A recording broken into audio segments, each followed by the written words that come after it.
Well, you're on. Am I? Yes. All right, J. Barber. J. Barber. What do you want me to say? 56. I want you to start about 56. Like, let's talk about getting to the airport for Baba.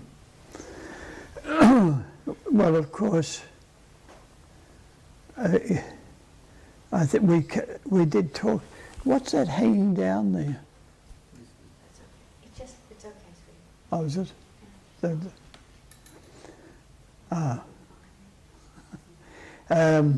We did talk about the preparation, and as you could, one thing I'd like to say is you can imagine the amazing degree of harmony that existed with the group, the Barber lovers at that time, with the thought that they would be seeing, so many of them for the first time, beloved Avatar Meher Baba. It was quite amazing how where normally people might object and be a bit resentful at being given directions on what to do and not to do. It's amazing how they all just the friction just evaporated, and there was a wonderful spirit. I remember so often working quite late into the night because we were finishing the inside of the inside of the room, so we could work, and we had electricity then. In earlier years we had lanterns, but we had electricity, which sounds ridiculous at that late stage. And also we would also work late in the evenings at times practicing the play that we were going to put on for Baba. And that was a play that Francis had written called The Quest. And it was simply the story of the seeker of God. And I'm sorry I can't remember the plot now, but I do remember that I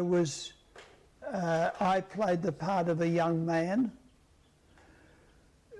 in the play, and there was a chorus of women which included Joan, my wife at that time, and 2 or 3 other young women. One young woman, Frances Lee, had done an extremely good mural on 6 panels of composite board.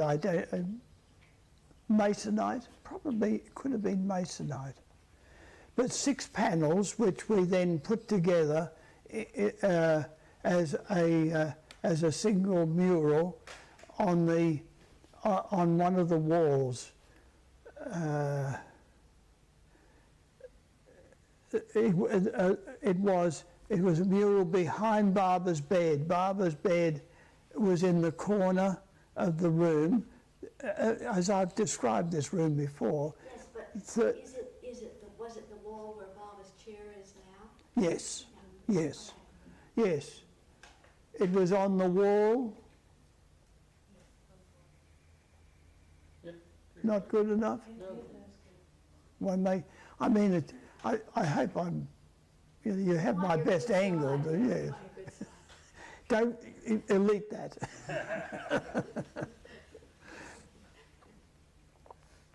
Yes, it's on the wall where Baba's chair is now and where his bed is, although the bed is not in the same angle as it was when we on the first day.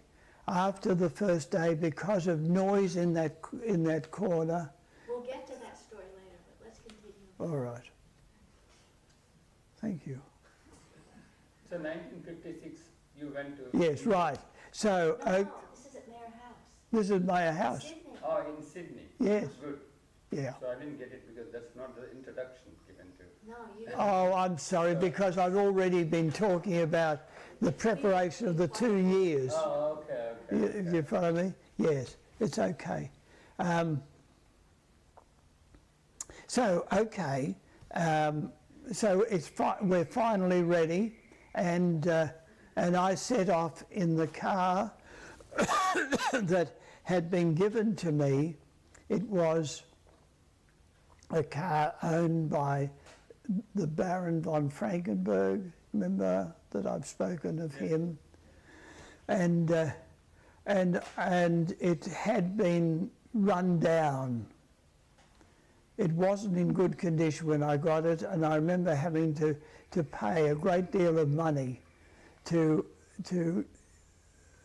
fix it mechanically, which meant that we became very short of funds, and we were only able to. All we had left was £100, which we invested in a film. There's a picture of that car Ah, yes. in front of Mayor House. This would have been that visit, so this is what it looked like. Yeah, let's see if we can. Yeah, put it up in front of your face for a second. That's be done. That better? That's good. That's nice. That's much better. Shot okay? Okay for you, Mary? Yes. Is that okay if you put it down now? Yes, I was so proud of driving that car. The fanciest car I've ever had. English, leather seats, wooden panelling, very extremely posh. It was wonderful. Armrests and you know all for those days. It was very much a classy car, but it took a great deal of the remaining money that we had available to get it fixed, and as I was saying, we were only able we only had £100 left to hire a movie camera, an operator, and pay for the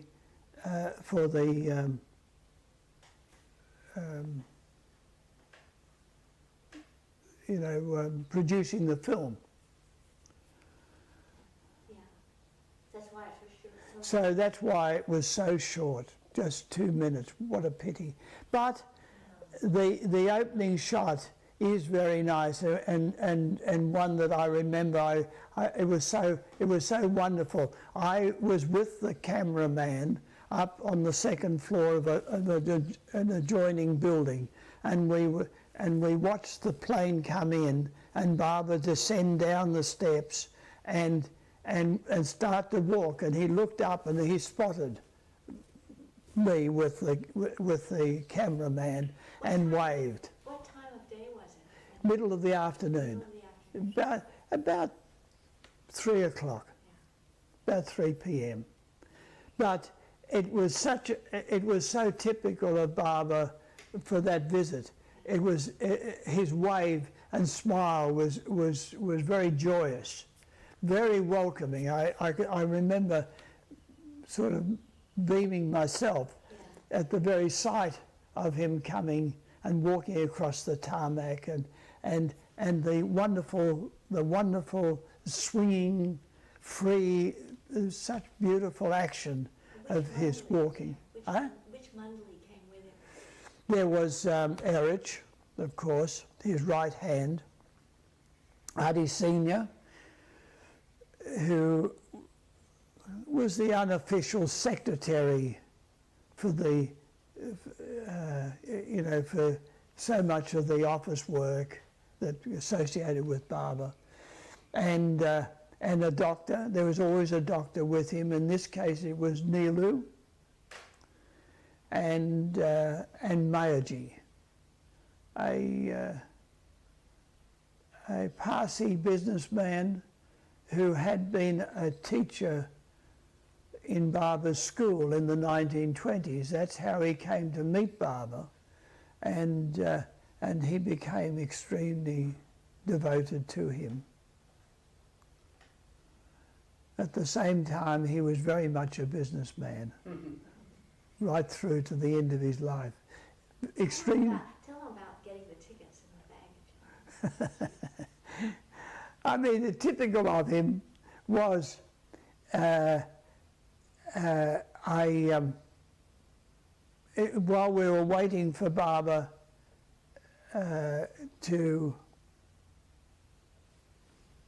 when was it?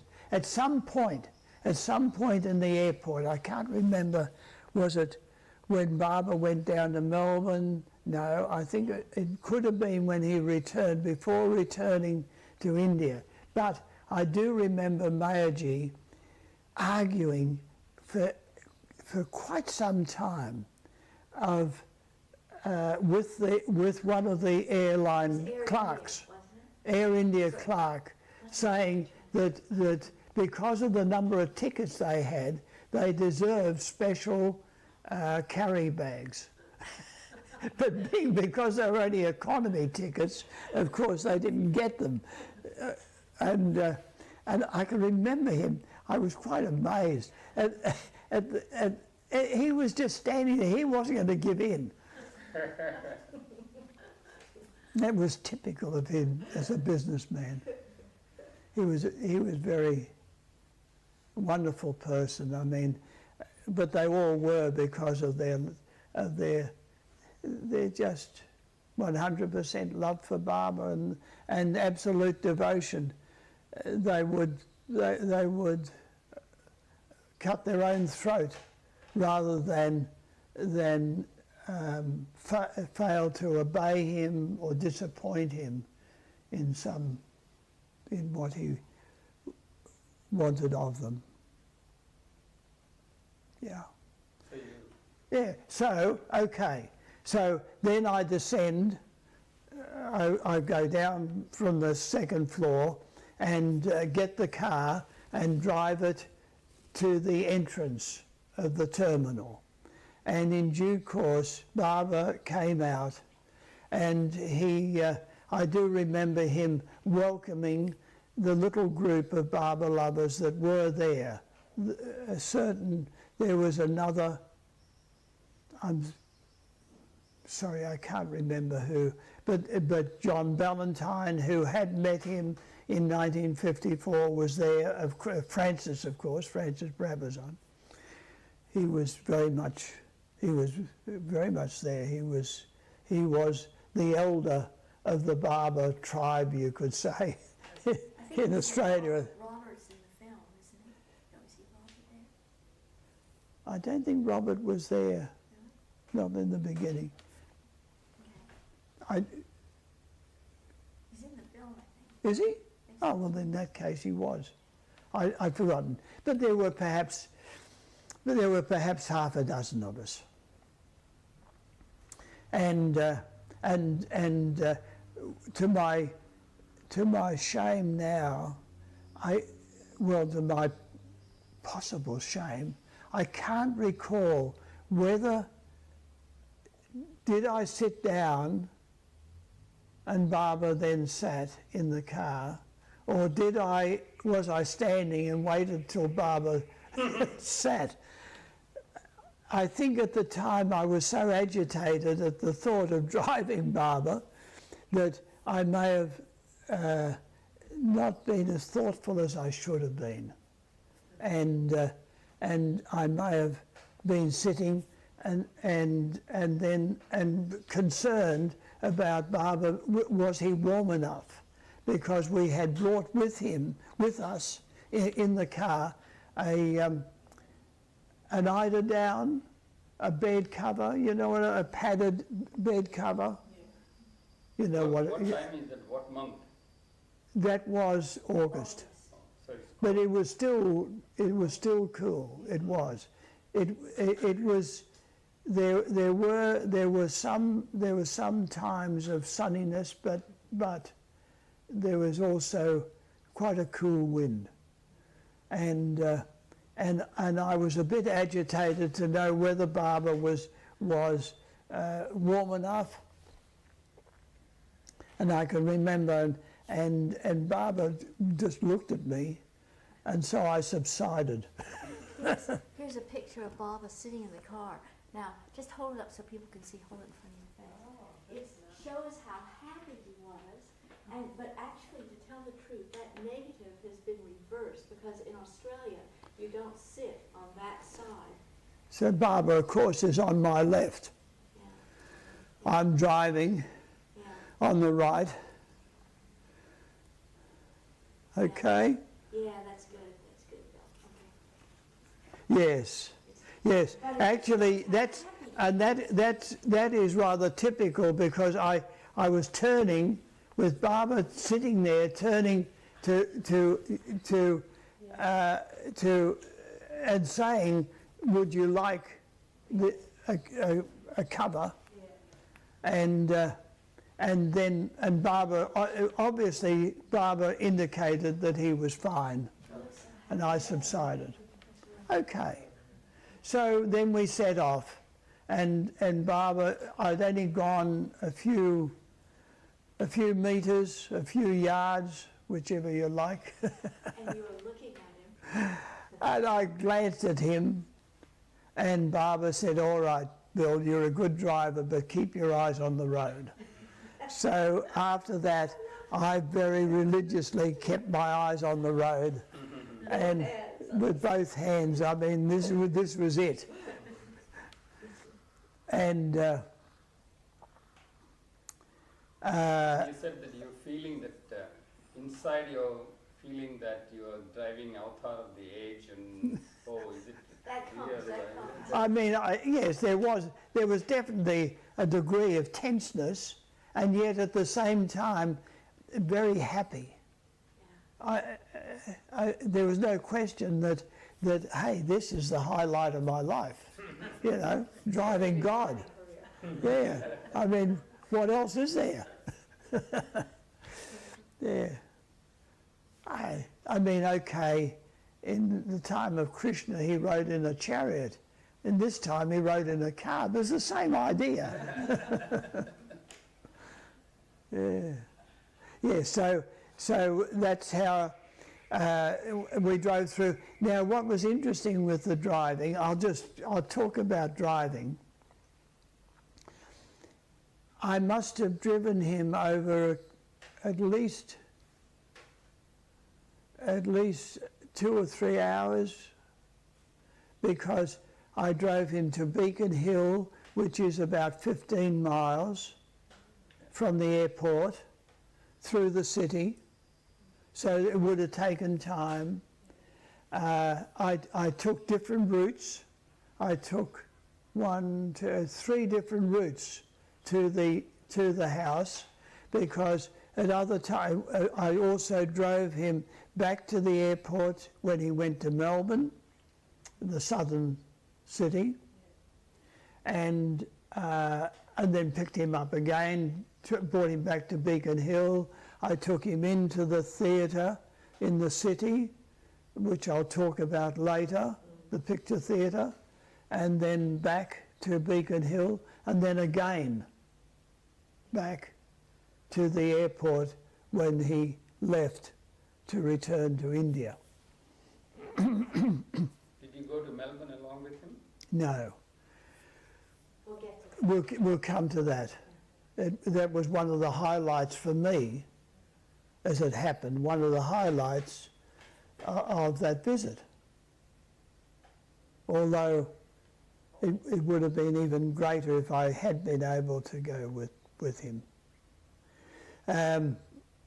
Yeah, so we drove to Barbara, and Francis had said, now everyone should just continue to do whatever they should be doing, and don't if, in case Baba does not want to be disturbed when he arrives, don't crowd when you see the car come. But you could imagine that meant nothing to a group of. There were 33 of us in total, by the way, who were there. Maybe not everyone stayed on the property. There were two families of Baba lovers living nearby, and they of course returned home each day, and also certain people stayed with them. Certain Baba lovers stayed with them. But there were 33 of us there, and of course Baba was delighted. How will I put it? That whole visit, Baba demonstrated, when he first came, in the first meeting he said, I have come to plant the seed of love in this country. And to me, there is no question that whole visit, for as far as I'm concerned, from my observation, was nothing but a demonstration by him of what love is and what love should be. He was so thoughtful to each one of us, not just thought, but loving thoughtfulness. Little gestures like being concerned about the children being properly covered at night in case a cold wind came up. And sure enough, it did. The evening started to be warm, but later on, about 9 or 10 o'clock, roughly, a cold wind did spring up. I mean, it was sort of typical. Again, one of the young women who was pregnant, Lorna Rouse, who was pregnant at the time, came in, called in to Baba, and she came and took her sandals off. And Baba said, no, you should wear your sandals, you should look after yourself, that sort of thing. Again, I mentioned the mural of the creation chart that is in God Speaks. Frances Lee, another young woman, quite young, early 20s, from memory, had repainted that on this mural, this 6 panels, and a very fine portrait of Baba in the right-hand corner, and Baba praised it. Billy, was it painted or was it like drawn in white chalk? Why do I have that in my mind? It was actually painted with color.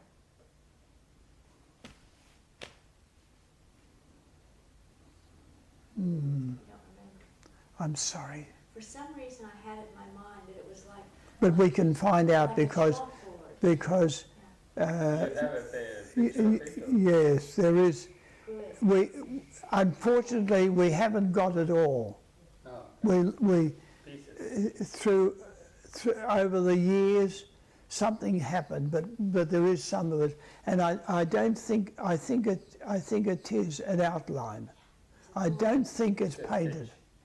Yeah, But that's my recollection, but it was very well done, and Baba praised it, mentioned, which was unusual, that he mentioned sort of 1 or 2 points that could be improved. Oh. And then he was so pleased he plucked a hair, one of his own hairs out of his head and gave it to her. Yeah. Yeah. Unfortunately, she was. Plucking hair, very painful. Yeah. But that was typical. But there were so many other incidents. Baba praising the cooking of the food that was brought, that was well, I have covered this previously, but I'll mention briefly that, of course, the house was unoccupied except for Barbara and the 4 men Mundley. That was it. The women stayed in a large double garage that we had built there, and also the cooking was done there.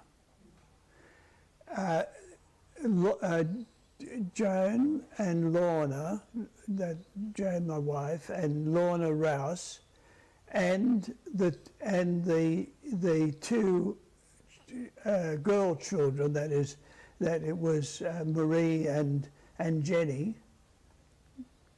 They were in a small tent and an improvised little cabin that we made from the container that a piano container. It was a piano. A piano.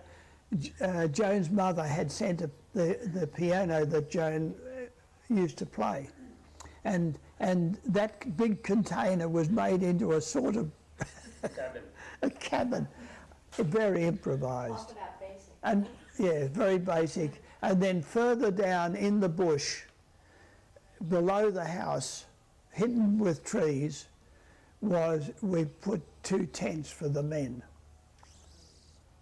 So it was very improvised, and I mean, I think that's one of the things that Barbara liked about the Australians was that we didn't mind a bit of hardship, a bit of rough and tumble. Outdoor living.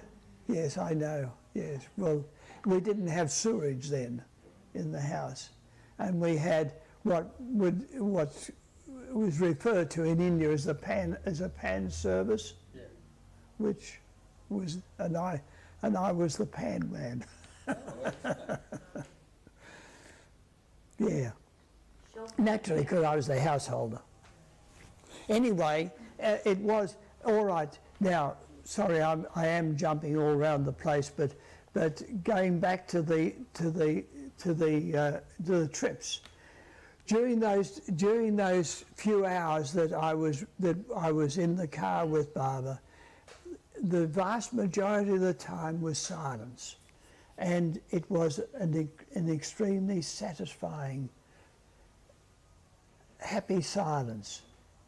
It wasn't a silence that is normal where when you're with people and you feel that you have to say something, or you have to point out, oh, there is this or there is that. Would you say that 90% or 95% of the time was silent? 95% was silence. Amazing. And Barbara it was fine. I mean, not only was I happy to be just driving and to have Barbara sitting alongside me, but also it was quite clear that Barbara was occupied with his work. Could you tell? He had come to plant the seed of love in the country, and that's what I felt that he, not that I know, but we can say that yes, because there is no question.